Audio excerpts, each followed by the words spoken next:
Hello guys, how's it going? My name is Dal. It feels like only recently we started to explore and test out patch 11.2 updates, but it looks like this patch is basically ready for release as today, or rather the other day, we finally got an official release date for 11.2 Season 3 content, The Ghost of Koresh. But it seems like not only are they releasing 11.2, but they also are excited to possibly get patch 11.2.5 out on the PTR, as it looks like there's been even more internal builds for this one as well, with a ton of content flooding us after the end of July, with early August marking the Season 3 content, with so many more updates to come forward.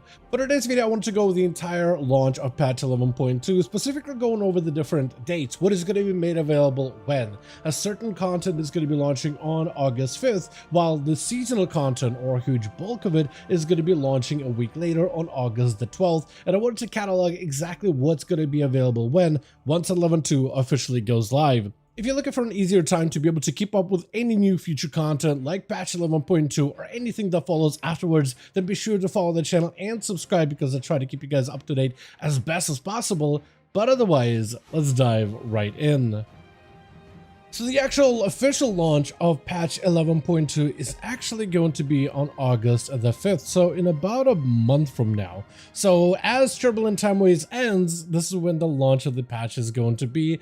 This is something that we more or less predicted, with Turbulent Timeways in past expansions usually ending as a new season launches, sometimes a little bit later, sometimes a little bit earlier, but more or less it's fairly accurate. So it does seem like August 5th is our release date. For some players, they felt like that maybe was a wrong date. Maybe they were just going to have it later down the line, like September or something, as it just felt a little bit too close, because I think we were just used to patch updates taking a little bit of time. However, they've been working on 11.2 for a very long while. Like, we knew that this thing was in the works for a while. Even the patch 11.2.5, which we know also has been in the works, and apparently there's even more builds being done for that. Hell, even the next expansion of Midnight 12.0, the patch 12.0 specifically, like the pre-patch or something along those lines, some sort of an internal build for that has also been in the works as well for a bit of time. We know that stuff has been done there internally as that gets sniffed out, even though we don't actually have a build to test on, at least for the time being. But with the launch of the patch 11.2, we're going to be getting a good portion of the campaign chapters with this. Seasonal stuff isn't going to start immediately on August 5th, at least not all seasonal things. The US will be able to do quite a bit of gearing. But the first few chapters of the Zone of Koresh are going to be very, very important. A Shadow Invitation, a Void Alliance, and a Desert Power. These are going to be the chapters that will help you unlock your Reishi Wraps, the cloak that everybody will be utilizing within this update. This will be your artifact weapon cloak, or artifact cloak, that you'll be able to upgrade over a period of time, and you'll be able to customize it with fiber sockets to give you secondary stat bonuses, plus additional effects, defensive, healing, or offensive, depending on your role. And also during those chapters, it'll give you plenty of time to explore the zone and even teach you some of the unique zone mechanics that come with the cloak, like how you'll be able to do some phase diving with the cloak in order to see a variation of the world of Koresh, but kind of like within its long lost history. You also will have access to dungeons. All dungeons will be available on normal, heroic, and even mythic 0 difficulty. And with the season 3 refresher for the dungeons, you also will be getting higher item levels for all of those instances. Specifically, when let's say we take a look at the Icodome Aldani, which will be a new dungeon that will be made available day 1 of this update. And the gear from the dungeon is going to come at 639 item level for normal, 665 adventure with upgrade bonuses on heroic, so it's basically going to be very, very close to the end game dungeon item levels for Liberation of Undermine. But you'll also be able to dive into dungeons at a mythic 0, starting at 681 item level champion track that can be further upgraded with crests and valor stones. So immediately day 1, you'll be able to go back to all of the mythic 0 dungeons plus all of the war within dungeons in order to start gearing out a character during the very, very first week. This won't be your best in slot endgame items, but if anything, that'll help set up your character for future raids like the normal raid, as well as heroic and potentially even mythic raid in the next week, which is going to be pretty fantastic. So get ready to farm mythic 0 dungeons, which will hopefully result in a fairly sizable item level increase for all of your mains and alts really early on.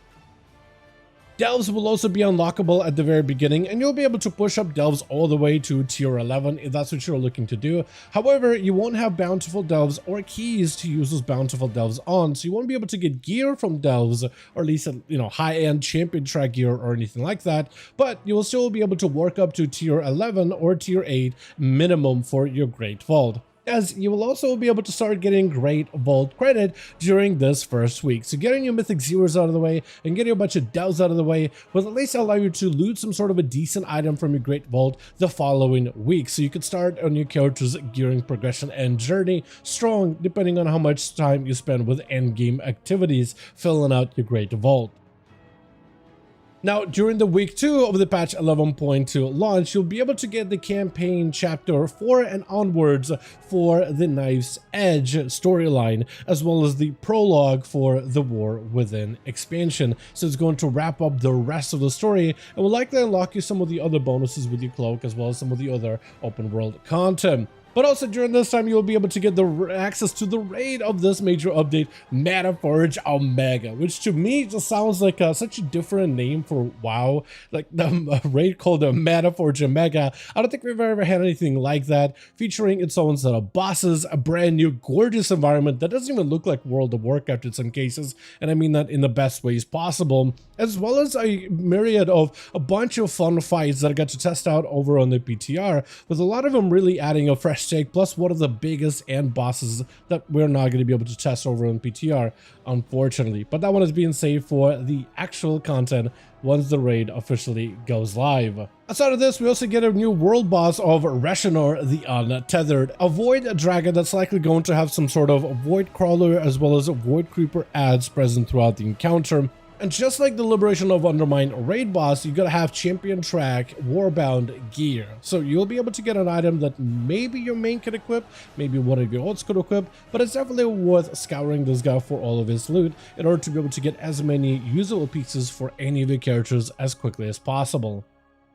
Outside of this, Season 3 Mythic Plus content will finally be made available. Desert Mesh is not going to be a dungeon that will be available day 1, but it is going to be part of the seasonal content, and that dungeon will be made available on both the Mythic Plus as well as the hard mode difficulty, which is essentially like a Mythic Zero dungeon without any timer, but with a lot of the enemies having extra mechanics, the content being slightly harder and even more rewarding. So if you're a fan of dungeons and fan of this mega dungeon experience where you just want to get to a dungeon, get through 8 bosses in a smaller party of group members, however you want a more challenging experience that doesn't have the Mythic Plus timer system to it, then you could actually run those plays in more hard mode difficulty for some upgraded rewards, as well as potentially achievements and amount that you could unlock for the challenge mode. Besides this, we also have Season 3 of PvP with Conquest gear and a PvP vendor updates, additional rewards for this season, as well as some new open world content out in the zone of Koresh. Delves will also get access to bountiful Delves, bountiful keys, challenge boss of Kaveza, bunch of new levels, new storylines for Delves, a bunch of new rewards on top of it, as well as new curios and even levels for Brand to obtain. So you won't have to completely re-upgrade your Brand, but you will have to re-unlock some new curios for the season and get additional levels for Brand, which shouldn't take all that long of a time compared to like Season 2, where most players got Brand to max level at the time fairly quickly just from a few tier 11 delves.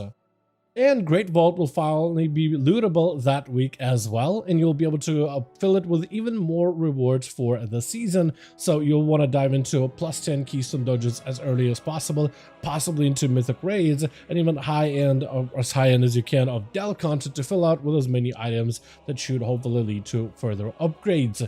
The next few weeks afterwards will unlock week 3, which is going to unlock LFR Wing 2, and then week 4 is going to unlock LFR Wing 3. So LFR, like before, is going to be segmented with wings open every single week. However, the raid itself will have other difficulties of normal, heroic, and mythic available all at the same time day 1. So technically, you could immediately dive into mythic raids if you wanted to, but I imagine a lot of guilds are going to do the normal, heroic, and then try to see once they get a bit of gear to get into some of the mythic progression early on before the mythic world first race really kicks off, which is going to be probably a couple of weeks from the release of the update. This update is also going to release 2 new renowns for you to work on. One, the Koreshi Trust, which should be the main faction that you'll be working on Koresh, which features a variety of similar rewards that we saw in Undermine, from various pieces of veteran track and champion track gear, a bunch of different cosmetics, and even mounts for you to unlock later down the line. So there's a lot of different things for you to work on, but it'll be yet another reputation for you to work on, just like how we did with Goblin Cartels. Speaking of Goblin Cartel reputations, they had one specifically for the raid of Undermine with Galagia, and it looks like they're doing exactly the same thing with the Manaforge Omega. They're going to be doing a cartel, or rather a Manaforge Vandals reputation that you'll be able to collect from the Manaforge Omega raid, which is where every week you'll be able to collect bonuses in order to gain additional raid benefits from damage and healing increases, but also cosmetic things such as mounts, as well as transmog pieces, but also other conveniences within the raids as well. Like in the Liberation of Undermine, we got access to a bunch of vendors, and even better movement speed outside of combat, and you'll likely get very similar benefits inside of Manaforge Omega, just as a catch-up benefit within that raid content. But with that, that is going to be the entire schedule of the patch 11.2 content releases, and it looks like they're getting ready to drop patch 11.5 on the PTR very soon. So even though this patch is already coming in with a bunch of features, a bunch of class changes, so many different revamps and talents, as well as all this content, apparently they got even more stuff on the horizon, and even more future content for them to disclose, such as Legion Remix, Midnight pre-patch, as well as the launch of the Midnight expansion, which leaves us with definitely a lot of things to look forward to. But with that, as always, I do want to thank all of you guys so much for watching, and I hope you guys did enjoy the video. If you did enjoy it or found it informative, go ahead and give this video a like. It would very much appreciated. Also, join our Discord community, especially if you want to keep up with any of the new patch 11.2 updates. As always, let me know your thoughts in the comments down below, and as always, I'll see all of you guys in the next one.